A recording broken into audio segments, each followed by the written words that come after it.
Primary की पाठशाला में आप सभी का स्वागत है। आज हम कक्षा 5 की संस्कृत के विंशति पाठ यानी 20वें पाठ के अंतर्गत एकः कुत्र गतः नामक पाठ को पढ़ेंगे। एकः कुत्र गतः यानी एक कहाँ गया। इस पाठ को पढ़ने से पहले आइए हम इसका सारांश यानी इसकी कहानी को जान लेते हैं। पहले इसकी कहानी को समझ लेंगे तो ये पाठ बहुत ही आसानी से समझ में आ जाएगा। तो चलिए शुरू करते हैं। एक बार 10 बालक नहाने के लिए नदी किनारे जाते हैं, ठीक है, और वह खूब मौज मस्ती करते हैं। जब नहा धोकर वह बाहर आते हैं तो उनका जो मुखिया होता है वह कहता है कि देख लो हम सभी लोग हैं या नहीं, कोई छूट तो नहीं रहा। और वह उनकी गिनती एक लाइन से करने लगता है। तो उनकी गिनती गिनने पे 9 लोग ही होते हैं। तो वह कहता है कि अरे हम तो 9 ही हैं, हम 10 लोग आए थे, एक कहीं छूट गया है, एक लड़का नहीं है। यह सुनकर सभी ने बारी बारी से गिनती करना चालू कर दिया। सबके गिनती गिनने पर भी 9 लोग ही हो रहे थे। और यह जानकर कि एक बच्चा कहीं खो गया है वे लोग दुखी हो जाते हैं। तभी वहाँ पर एक राहगीर आता है और वह पूछता है, बच्चों तुम लोग क्यों दुखी हो। तो उनका जो मुखिया है वह कहता है हम नहाने के लिए नदी के किनारे 10 लोग आए थे और इस समय हम लोग 9 लोग ही हैं। तो वह राहगीर उनकी गिनती गिनता है और वह उनके मुखिया से कहता है कि तुम खुद की गिनती नहीं गिन रहे हो, तुम लोग 10 लोग हो और जो 10वां बालक है वह तुम ही हो। यह जानकर सभी खुश हो जाते हैं और जब दोबारा गिनती करते हैं तो 10 बालक ही होते हैं और वे सब खुश होकर वापस अपने घर चले जाते हैं। ठीक है बच्चों, तो ये थी इस पाठ की कहानी। अगर आप हमारे चैनल पर नए हैं तो हमारे चैनल को लाइक और सब्सक्राइब करना ना भूलें। आइए अब इस पाठ को पढ़ते हैं और इसका अर्थ समझते हैं। एकदा 10 बालकाः एक बार 10 बालक स्नानाय नदी तटं गता नहाने के लिए नदी किनारे गए। ते स्नात्वा नद्या बहिः आगता वे नहाकर नदी के बाहर आ गए। तत्र तेषां नायकः अकथयत् तब उनके नायक ने कहा, वयं सर्वे स्मः न वा, हम सभी हैं अथवा नहीं। इति कथित्वा सः यह कहकर वह एकः द्वै त्रय चत्वारः पंच 1 2 3 4 5 खट् सप्त अष्ट नव 6 7 8 9 इति क्रमेण सर्वान् अगणयत्। इसी क्रम में सबकी गणना की। सः अवदत् वह बोला, अत्र तु 9 बालका एव सन्ति, यहाँ तो 9 बालक ही हैं। एकः बालकः न अस्ति, एक बालक नहीं है। क्रमशः सर्वे अपि बालकानां गणनाम् अकुर्वन्, क्रम से सभी बालकों ने गणना की। तेषां गणनायां 9 बालका एव आसन्, उनके गणना करने पर भी यानी उनके गिनती गिनने पर भी 9 बालक ही थे। इति मत्वा यह मानकर ते सर्वे दुखिता अभवन्, वे सभी दुखी हो गए। तदा कश्चित् पथिकः तत्र आगच्छत्, तभी कोई पथिक वहाँ आता है।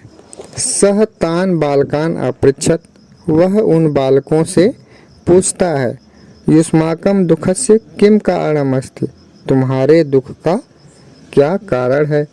बालकः अकथयत्, बालक कहता है, वयं 10 बालकाः, हम 10 बालक स्नानाय आगता, नहाने के लिए आए थे। इदानी 9 बालका एव स्मः, इस समय 9 बालक ही हैं। एकः कुत्र गतः, एक कहाँ गया। पथिकः तान बालकान अगणयत्, पथिक उन बालकों की गणना करता है यानी गिनती गिनता है। ततः सह नायकम अकथयत्, वह उनके नायक से कहता है, त्वं स्वस्य गणना न कृतवान्, तुम स्वयं की गणना नहीं कर रहे हो। 10 बालकः त्वम् असि, 10वें बालक तुम हो। इति ज्ञात्वा यह जानकर सर्वे प्रसन्ना अभवन्, सभी प्रसन्न हो जाते हैं। ठीक है। अब आइए इसके शब्दार्थ को देख लेते हैं। स्नानाय यानी स्नान के लिए, स्नानत्वा यानी स्नान करके, आगतः यानी आए, इदानीम यानी इस समय, अगणित यानी गणना की। ठीक है। आइए अब इसके अभ्यास को देखते हैं। सा अभिनयम गीतम गायत अभ्यास पुस्तिका या च लिखत।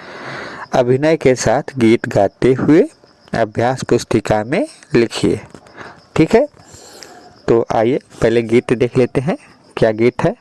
एकम द्वये वदन्तु सर्वे, त्रीणि चत्वारि आनयवारि, पंच खष्टकारभ्यां फट्, सप्त अष्ट संस्कृत निष्ठ, 9 10 भाषा प्रवेश।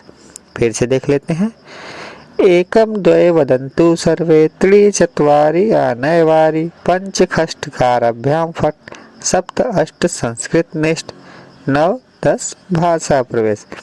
तो आप लोग इसको गाते हुए अपनी पुस्तक में लिख लीजिए। ठीक है। अब दूसरा देखते हैं। संख्या पदानि उचित अंके सह योज्यत, मतलब संख्या पदानि यानी संख्या पद को उचित अंक यानी सही अंक से सहयोजित यानी मिलाइए। तो संख्या पद को सही अंक से मिलाना है। ठीक है। तो पहले खष्ट, खष्ट यानी 6, अष्ट यानी 8, पंच यानी 5, त्रय यानी 3, 2 यानी 2, सप्त यानी 7, 10 यानी 10। ठीक है। तो हमने इसको इनसे मिला लिया। ठीक है। फिर से एक बार देख लीजिए। खष्ट यानी 6, अष्ट यानी 8, पंच यानी 5, त्रय यानी 3, 2 यानी 2, सप्त यानी 7, 10 यानी 10। ठीक। अब तीसरा देखते हैं। उचित संख्या पद है वाक्यानि पूरयत, मतलब उचित संख्या पद से वाक्यों को पूरा कीजिए। क वाला देखते हैं। सप्ताहे दिनानि भवन्ति, सप्ताह खाली स्थान है, फिर दिनानि भवन्ति यानी सप्ताह में कितने दिन होते हैं? तो इसका उत्तर हो जाएगा सप्त। सप्ताहे सप्त दिनानि भवन्ति यानी सप्ताह में 7 दिन होते हैं। ठीक है।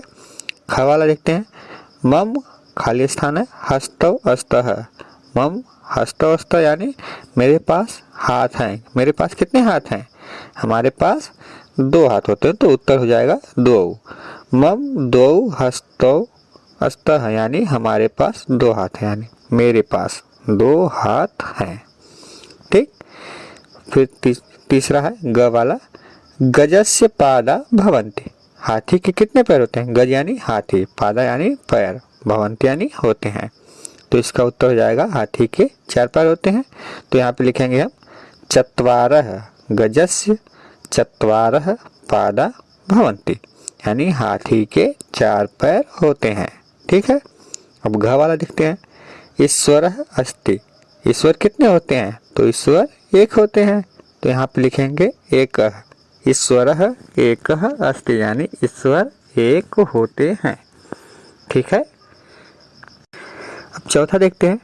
गणनाम कृत्वाम संख्या पदम लिखत, यानी गणना करके संख्या पद को लिखिए।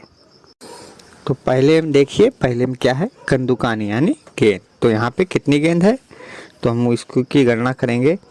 एकः द्वौ त्रय चत्वारः पंच खष्ट सप्त अष्ट 9 यानी 9 गेंद है। तो यहाँ पे लिखेंगे 9 कंदुकानी यानी 9 गेंदे हैं। ठीक है। अब पुस्तक है तो इसको गिनेंगे। एकः द्वौ त्रय चत्वारः पंच खष्ट यानी 6 पुस्तकें हैं। तो यहाँ पे लिखेंगे खष्ट पुस्तकानी हो गया। ठीक।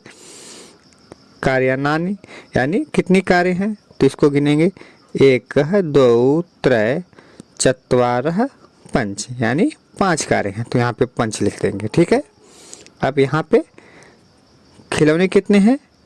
तो यहाँ पे एकः द्वौ त्रय चत्वारि यानी 4 खिलौने। तो यहाँ पे लिखेंगे चत्वारि क्रीडनकानि यानी 4 खिलौने हैं। ठीक है बच्चों, आशा है आपको ये पाठ पसंद आया होगा और समझ में भी आएगा।